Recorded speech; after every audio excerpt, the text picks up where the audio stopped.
তার জিন্দেগির तमाम গুনাহগুলো আল্লাহ তাআলা মাফ করে দিবেন। শুধুমাত্র একটা ইবাদত আছে, যে ইবাদতের সওয়াব আল্লাহ কি দিবেন এটা বলেন নাই জন্য, আর এর প্রতিদান আমি আল্লাহ নিজেই হয়ে যাই। সুবহানাল্লাহ।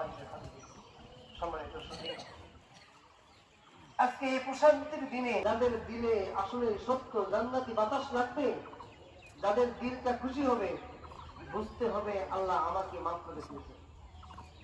পক্ষান্তরে যারা এই একটা মাস রোজা রাখে নাই, এই বিভিন্ন অজুহাত দেখে যারা রোজা রাখতে পারার পরেও সক্ষমতা ছিল, এরপরেও যারা রোজা রাখে নাই, তো দেখবেন আজকে তাদের মধ্যে কি নাই, শান্তি লাগবে, অনেক রাস্তা, তার অন্তরের মধ্যে কোনো রকমের শান্তি অনুভব হবে না, নিজের মধ্যে কেমন একটা চোর চোর ভাব লাগবে, মনে হয় কি যেন একটা অশান্তি। আল্লাহর পক্ষ থেকে ওই বান্দা পুরস্কার পাবে না। আমিন। প্রত্যেকটা নেক আমলকে 10 গুণ পর্যন্ত সওয়াব দিয়ে থাকে। আল্লাহ রাসূল বলেন, মান সামা রমাদান, যেগুলো ঠিকমতো করে আদায় করলো,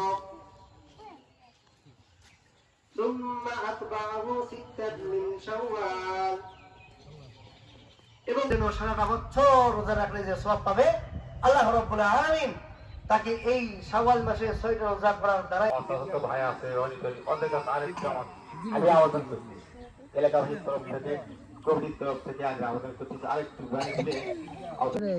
আরেকটু প্রশস্ত করার দরকার। পরে যদি কেউ 100 শতক 1/2 শতক অঙ্গীকার করে